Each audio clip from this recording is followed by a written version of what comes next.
ನಾವು ಇವತ್ತಿನ ದಿನ 78ನೇ ಸ್ವಾತಂತ್ರ್ಯ ದಿನವನ್ನು ಆಚರಿಸಲು ಸೇರಿದ್ದೇವೆ.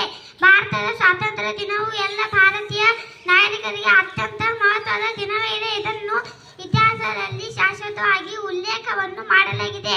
ಭಾರತದ ಮಹಾನ್ ಸ್ವಾತಂತ್ರ್ಯ ಹೋರಾಟಗಾರರ ಹಲವು ವರ್ಷಗಳ ಕಠಿಣ ಹೋರಾಟದ ನಂತರ ನಮಗೆ ಬ್ರಿಟಿಷ್ ಆಡಳಿತದಿಂದ ದೊರೆತ ದಿನವಾಗಿದೆ. ಭಾರತದ ಸ್ವಾತಂತ್ರ್ಯ ಮೊದಲ ದಿನವನ್ನು ನೆನಪಿಟ್ಟುಕೊಳ್ಳಲು ಹಾಗೂ ಭಾರತಕ್ಕೆ ಸ್ವಾತಂತ್ರ್ಯ ಪಡೆಯುವಲ್ಲಿ ತಮ್ಮ ಪ್ರಾಣವನ್ನು ತ್ಯಾಗ ಮಾಡಿದ ಮಹಾನ್ ನಾಯಕರ ಎಲ್ಲ ತ್ಯಾಗಗಳನ್ನು ನೆನಪಿಟ್ಟುಕೊಳ್ಳಲು ಆಗಸ್ಟ್ 15ರಂದು ಪ್ರತಿ ವರ್ಷವೂ ಸ್ವಾತಂತ್ರ್ಯ ದಿನವನ್ನಾಗಿ ಆಚರಿಸುತ್ತೇವೆ. 1947 ಆಗಸ್ಟ್ 15ರಂದು ಬ್ರಿಟಿಷ್ ಆಡಳಿತದಿಂದ ಭಾರತಕ್ಕೆ ಸ್ವಾತಂತ್ರ್ಯ ಸಿಕ್ಕಿತ್ತು.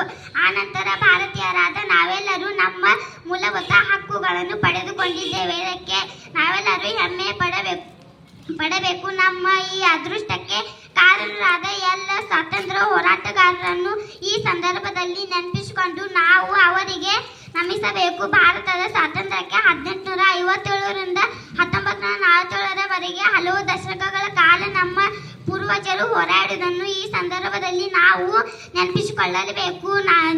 ಈ ಸಂದರ್ಭದಲ್ಲಿ ನಾವು ಅವರುಗಳಲ್ಲಿ ಮಹಾತ್ಮ ಗಾಂಧಿ, ಮಂಗಲ ಪಾಂಡೆ, ಭಗತ್ ಸಿಂಗ್, ಸುಭಾಷ್ ಚಂದ್ರ ಬೋಸ್, ಚಂದ್ರಶೇಖರ್ ಆಜಾದ್ ಅವರ ತ್ಯಾಗವನ್ನು ನಾವು ಎಂದು ಮರೆಯಲು ಸಾಧ್ಯವಿಲ್ಲ. ಇದಿಷ್ಟು ಹೇಳಿ ನನಗೆ ಮಾತನಾಡಲು ಅವಕಾಶ ಕೊಟ್ಟ ನಿಮಗೆಲ್ಲರಿಗೂ ಧನ್ಯವಾದ ಹೇಳುತ್ತಾ ನನ್ನ ಮಾತನ್ನು ಮುಗಿಸುತ್ತೇನೆ. ಜೈ ಹಿಂದ್, ಜೈ ಭಾರತ್ ಮಾತಾ. ಸ್ಫೂರ್ತಿ ಶಿವಾನಂದ್ ಪಾಟೀಲ್. ಮೂರ್ತಿ ಚಿಕ್ಕದಾದರೂ ಸೌಂಡ್ ಜೋರ.